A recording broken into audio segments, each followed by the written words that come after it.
주린이들의 멘탈 강화 방송 돈다방 미쓰리 6월 9일 금요일 방송 시작하겠습니다. 2015년부터 제가 돈다방 미쓰리를 하는데요. 딱 한 가지 특징적인 모습이 있습니다. 그게 바로 뭐냐면 주식 시장이 좋아지면 구독자가 빠져나갑니다. 그래서 제가 돈다방 미쓰리 오프닝을 멘탈 강화 방송이라고 정했습니다. 주식 시장이 좋아지니까 이제 좀 마음이 편해지니까 그냥 난 내 길을 가련다 그러고 구독을 취소하시는 거고, 그러다가 이제 주식 시장이 안 좋아지면 멘탈이 흔들리니까 미쓰리 멘탈 잡아줘 이렇게 이제 다시 가입하시는 분들이 계시는 것 같아요. 저도 인간인지라 좀 서운하고 아쉽기는 합니다. 그런데 또 한편으로는요, 구독자가 늘어도 겁이 나요. 그러니까 왜 겁이 나냐면 지금 돈다방 미쓰리를 꾸준히 들으시는 분들은 이 돈다방 미쓰리 어떤 그 특징, 그리고 어떤 저의 매매 스타일, 뭐 이런 것에 대해서 이제 다 이미 알고 계시지 않습니까? 그래서 돈다방 미쓰리를 들으면서 나는 요것만 그냥 챙기면 돼. 그 요것만이라는 것이 엄청난 건지 작은 건지는 모르겠습니다만 하여간 그런 거를 이제 다 알고 들으시는 분인데, 새로 가입하시는 분들은 새로 이제 구독하시는 분들은 또 저분들과 또 어떻게 또 호흡을 맞춰야 되나. 저분들이 이 방송 뭐지? 라고 들어왔는데, 쟤 뭐지? 저렇게 수다 떨고 이게 뭐지? 라고 이렇게 완전히 그냥 이렇게, 약간 헷갈리시는, 그런 경우들이 많다 보니까 구독자 수가 느는 것도 싫고, 주는 것도 싫고, 사실 좀 솔직하게 그렇습니다. 근데, 저는 목표가 있어요. 목표가 뭐냐면, 이제는 막 널리 유명해지고 싶은 마음은 없습니다. 지금 충분히, 지금 이렇게 호흡해 주시는 분들과 오히려 추후에는 더욱더 폐쇄적인, 그러니까 신규로 이렇게 들어오지 못하게 딱 벽을 쳐놓고, 든든한 벽을 쳐놓고, 우리들끼리 북치고 장구치고 재미있게 돈을 벌자. 약간 이런 생각을 하고 있다 보니까 마음 한편으로는 구독자분들이 빠져나가는 거에 있어서 그래 주식시장이 좋으니까 이렇게 넘어갑니다만 서운한 부분도 있으면서 뭔가 뭐라 그럴까요? 이렇게 좀 이런 표현이 진짜 죄송합니다. 그냥 걸러지는 느낌? 그런 느낌이 좀 있어요. 자, 제가 왜 이런 얘기를 해드리냐면 유튜브 그 댓글에 미쓰리 다른 방송도 좀 나가라고 그런 그 이야기를 해주시는 분이 계신데요. 이 방송을 오래 들은 분들은 아시겠지만 저는 10년 동안 경제방송에 올인을 했던 사람입니다. 오직 경제방송을 하기 위해서 증권사를 때려치고 출연료 한 푼도 받지 못하고 10년이란 생활을 버텼어요. 거지 생활을 하면서. 왜?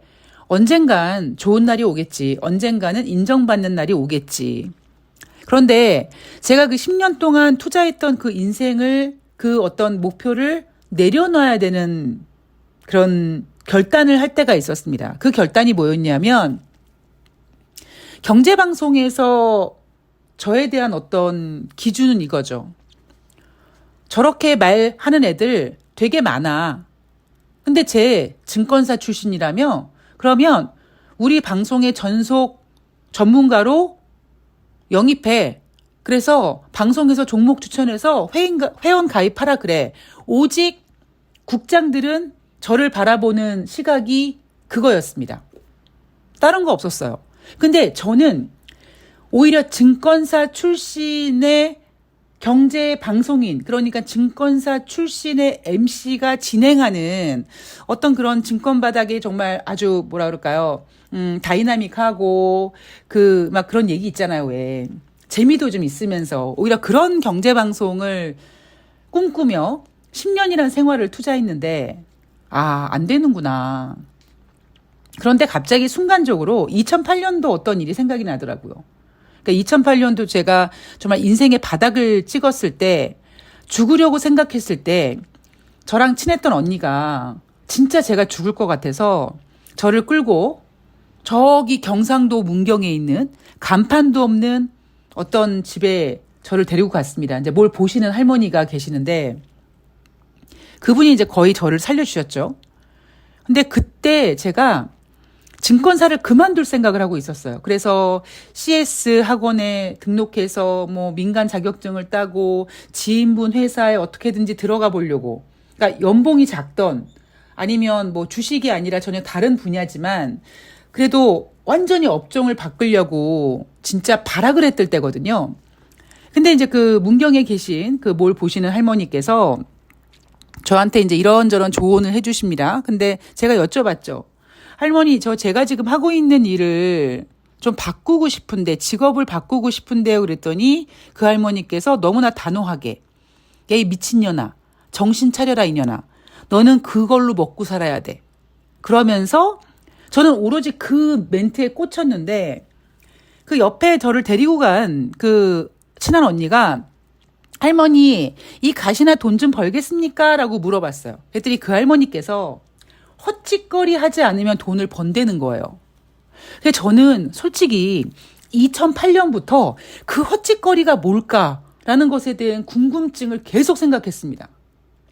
근데 제가 그 10년 동안 이제 경제방송인을 이제 하지 않기로 열심히 노력했던 걸 이제 내려놓으면서 무릎을 탁 쳤던 게 뭐냐면, 그 헛짓거리라는 게 바로 방송이구나. 그러니까 나는 방송으로는 돈을 못 버는구나. 그 할머니 말씀대로 나는 어찌어찌해서 그냥 진짜 주식과 한 몸이 돼야 되는구나. 그러니까 저는 점을 보러 가면은요, 남들은 그러잖아요.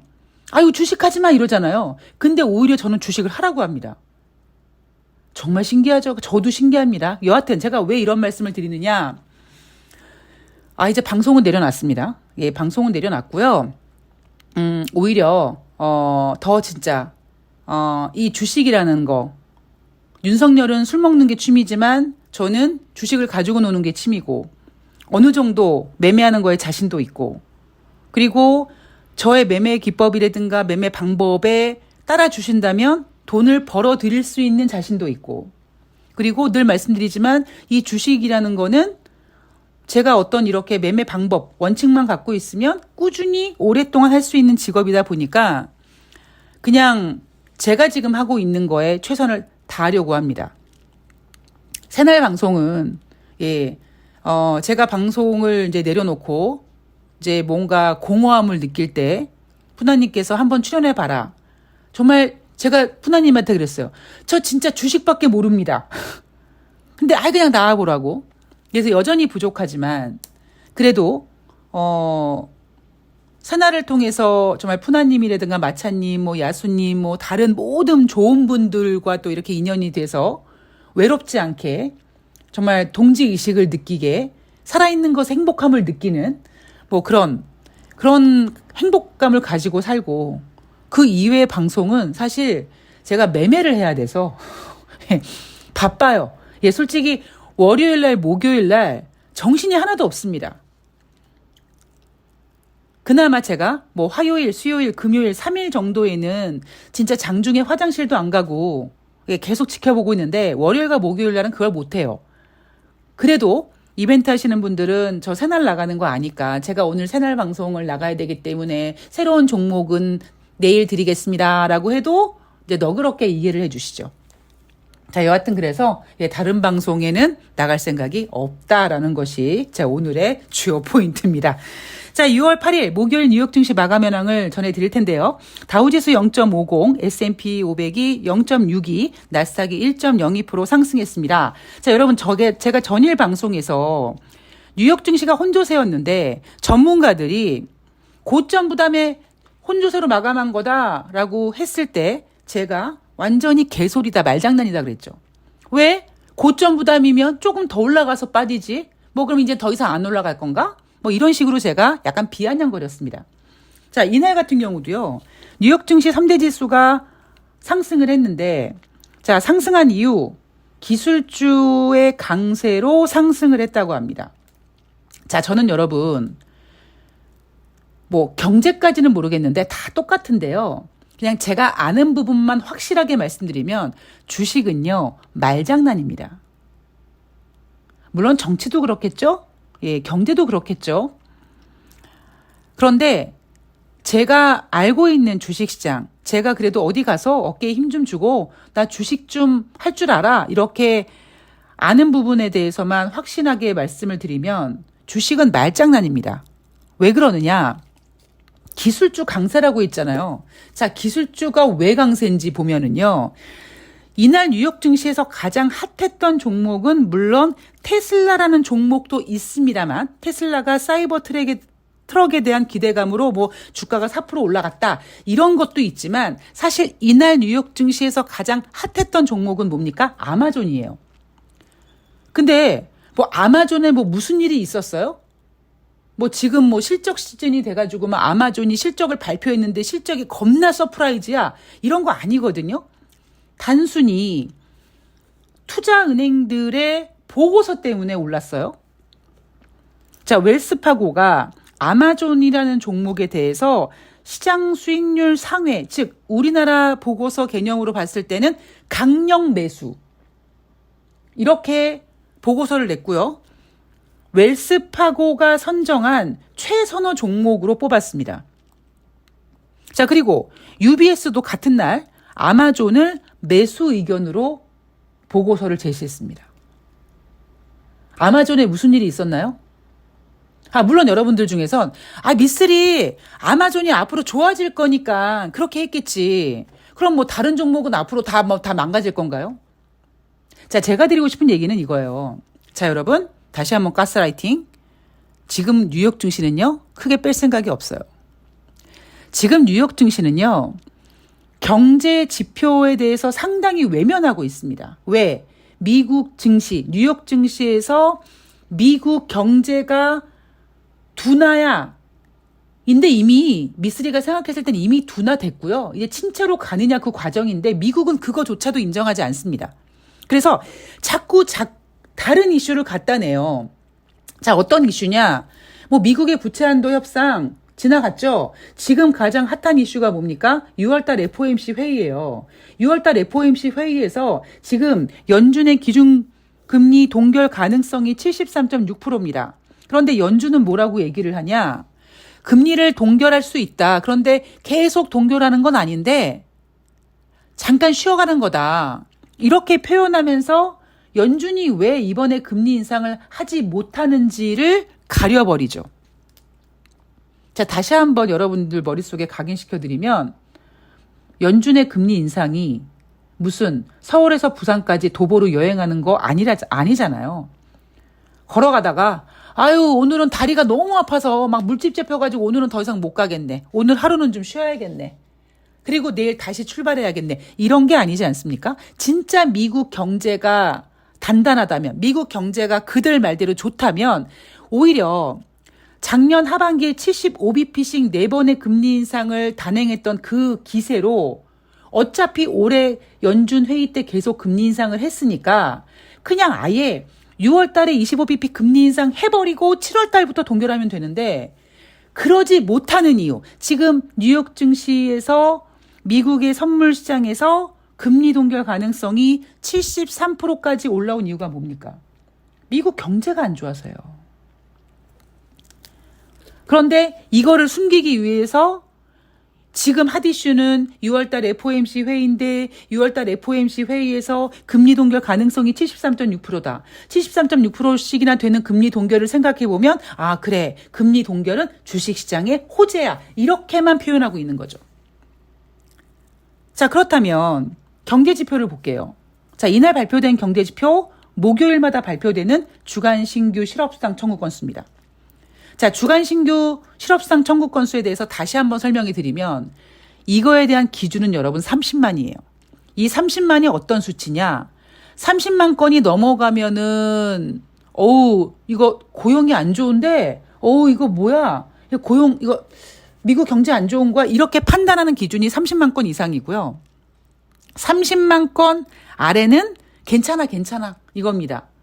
그래서 이날 발표된 미국의 주간 신규 실업수당 청구 건수는 전주 대비 2만 8천 명씩이나 늘어서 지금 26만 1,000명에 와 있어요.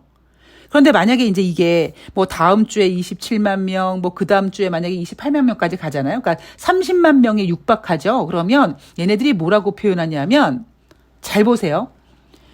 주간 신규 실업수당 청구 건수가 뭐 전주 대비 얼마 늘어서 지금 뭐 28만 얼마가 됐는데 뭐 3주 연속 상승세고 그러나 여전히 기준선 30 이하에 있기 때문에 미국의 고용은 좋다라고 얘기할 겁니다. 그런데 아니라고요. 지금 미국 고용이 좋습니까? 제가 앞에 방송에서 말씀드렸죠. LA타임즈가 감언을 합니다. 구조조정을 했어요. 다른 기업들도 구조조정을 하고 또 하고 막 했습니다. 경제가 좋으면 절대 구조조정을 하지 않습니다. 자, 그런데 왜 그러면 최근 나온 경제지표 왜 좋으냐? 이미 그거는 제가 3월 달에 말씀을 드렸죠. 여러분, 4월 달 지표들은 반등할 것이다. 그런데 그 흐름 속에서 3월달 실리콘밸리 뱅크 사태 때문에 움츠렸던 투심이 안정이 돼서 반등했던 거를 지금 전문가들은, 지금 시장은, 지금 주린이들은 미국 경제가 이제 회복이 되고 있다. 그리고 전문가들이 고용이 좋다라고 얘기하니까 정말 좋은 줄 알고 있는 겁니다. 그래서 제가 최근 들어 여러분들한테 흥분하지 마십시오라고 하는 얘기가 뭐냐면 제가 어제 리먼 사태에 대한 이야기 해드렸죠. 뭐 단순히 어떠한 시황에 관련된 것뿐만 아니라 종목도 마찬가지예요. 가장 안 좋을 것 같았는데 불안해 막 하다가 괜찮은데 하고 마음을 내려놓는 순간 뒤통수를 맞는 게 아니라 등에 칼꽂힘을 당합니다. 지금 분위기가요. 너무 그러니까 당장 대한민국 같은 경우에는 제가 어저께 새날에서도 말씀드렸지만 중국 경제 성장률을 상향 조정했음에도 불구하고 언론에서 얘기를 잘 안 합니다. 왜? 윤석열 정부는 지금 중국과 등지고 있는데 중국의 경제 성장률이 좋다는 얘기는 경제가 좋다는 얘기인데 그럼 우리는 큰 시장을 놓치는 건데? 약간 그런 의미 아닙니까? 그러니까 그런 식으로 지금 미국도요. 내년에 대선을 앞두고 그 눈구렁이 조 바이든 대통령이 지금 굉장히 정치적으로 좀 하여튼 눈구렁이 짓을 하고 있어요. 그런데 제가 예전에 그런 얘기 해드렸잖아요. 제롬 파월 연준 의장 무능력하다. 능력 없다. 제대로 시황을 못 봐서 금리 이거 관리 제대로 못했다. 뭐 이런 얘기 하지 않았습니까? 그러면서 제가 말씀드렸던 게 뭐냐면 이제 더 이상 연준이 유동성을 관리할 수 없다. 그러니까 사람이 할 수 있는 범위가 있어요. 그러니까 저는 지금 조 바이든 대통령 저 눈구렁이가 재선을 위해서 모든 수단과 방법을 다 써가지고 내 정부는 조 바이든 정부는 굉장히 좋아라고 막 포장을 하고 있는데 그거를 할 수 있는 이제 능력 밖에 문제가 생긴다라는 겁니다. 그래서 하반기는 어떻게 해야 된다? 조심해야 된다. 그런 얘기를 다시 한번 드리고 싶습니다. 자, 제가 2019년도 미국이 연준이 금리를 인하할 거를 1년 전부터 예상했음에도 불구하고 금리 인상을 하면 돈이 풀리니까 증시가 유동성이 더 풀리는 효과가 나타날 것이다. 그거를 놓쳐서 제가 시장이 좋았던 거를 못 맞췄다고 말씀을 드렸습니다. 저는 주식을 매매하면서요. 내가 매도한 종목이 당일의 고점이라면 와, 기분 좋아. 이렇게 만족합니다. 그런데 내가 매도한 다음에 주가가 더 올라가잖아요. 물론 그건 신의 영역이라고 생각합니다만 저는 저점은 잘 못 잡습니다만 고점은 잘 잡는 귀신이기 때문에 보세요, 여러분. 이벤트 하시는 분들 보면 대부분 매도한 다음에 빠집니다. 그러다 보니까 저는 약간 고점 집착증이 있어요. 그래서 내가 매도했는데 만약에 주가가 더 올라간다. 그러니까 뭐 빠졌다가 다시 뭐 그 다음 날 또 올라가고 이런 거 말고 당일 내가 팔았는데 내가 판 가격보다 더 올라갔다라고 하면 내가 뭘 못 받는지를 계속 반성하게 됩니다. 제가 여러분한테 방송에서 계속 제가 2019년도 실수한 부분을 계속 제가 쪽팔림을 무릅쓰고 얘기하는 이유가 여러분 올해는요. 금리 인상하기 어렵습니다. 금리 인하하기 어렵습니다. 만약에 금리를 인하한다면 연준이 저 꼿꼿한 연준이 금리를 인하할 수밖에 없는 어떤 문제가 불거지기 때문에 인하를 하는 겁니다. 그러면 금리 인하를 하기 전에 그 어떠한 이슈가 주식시장을 한번 휙 하면 흔들 거예요. 그게 뭔지는 아직 전 모르고 찾고 있습니다. 그래서 제가 지금 뭐 2600포인트 뭐 다시 증시가 회복이 돼서 2630이니 어쩌니 해도 이미 저는 2600포인트에 대해서 이 정도 올라올 수 있다라고 말씀을 드렸잖아요. 이 정도 올라오면 이제 2500대면 펀드가 판매가 되고 기관들이 매수하고 달러랑 상관없이 막 종목들이 장난치고 이런 얘기를 이미 작년 말부터 계속했기 때문에 그래서 제가 여러분들한테 흥분하지 마시라는 겁니다. 그럼 지금 어떻게 해야 돼요? 만회된 종목. 종목들이 올라왔네. 그러면 제가 고점 잡는 것에 대해서 되게 집착하고 있다고 했죠. 근데 여러분 이게 굉장히 피말리는 작업이거든요. 그러니까 그렇게까지 무리하지 마시고요. 일단 샀는데 빠졌어. 이거 본전만 되면 내가 팔아야지 라고 했는데 너무나 감사하게 본전 이상으로 올라왔으면 어느 정도 선에서 매도를 하고 내가 전량을 매도를 못하겠다. 나 전량 매도하면 왜? 매도한 다음에 분명히 더 올라갈 거거든요. 여러분들은 주식에 그런 스킬이 없잖아요. 그러면 무조건 여러분들이 와 어느 정도 만회가 됐어? 그리고 딱 팔았는데 더 올라가. 미치는 겁니다 이거. 그러니까 그럴 때 그렇게 멘탈이 흔들릴 때는 어떻게 해야 된다? 반만 파세요. 반만 파고 현금을 딱 갖고 있는 겁니다. 그러면 현금 갖고 있는 자가 어떤 생각을 합니까? 그래 한번 빠져봐라 내가 또 사줄게. 이런 것이 바로 뭡니까? 멘탈이 강화되는 거예요. 그래서 앞으로 지금 6월 9일밖에 안 됐는데 왜 자꾸 미쓰리는 하반기 얘기를 하니 저는 매 해년마다 9월 30일이 저에게는 1년을 마감하는 날입니다. 주식하는 사람은 그렇게 앞서가야 돼요. 이미 저는 2023년 하반기를 살고 있는 겁니다. 그래서 여러분들께서 하반기 지금부터라도 이제 그런 매매를 하셔야 되는 거예요. 물론 장기 투자하시는 분들은 모르겠습니다. 왜냐하면 저는 제가 갖고 있는 매매 스타일은 장기 투자가 아니에요. 그렇기 때문에 저 같은 매매를 하시는 분들은 그런 멘탈을 가지고 하반기 잘 이겨내시고 잘 수익 내시고 경제가 어려울 텐데 주식시장은 그거와는 상관없이 지랄 발광 막 할 거니까 그 지랄 발광을 이용해서 여러분들이 수익 낼 수 있는 그런 하반기가 되셨으면 좋겠고요. 미쓰리도 최선을 다해서 도와드리도록 하겠습니다. 자, 오늘 방송은 여기까지고요. 저는 내일 토요일 방송에서 금요일 뉴욕 증시 가지고 찾아뵙도록 하겠습니다. 오늘 좋은 하루 되세요. 고맙습니다.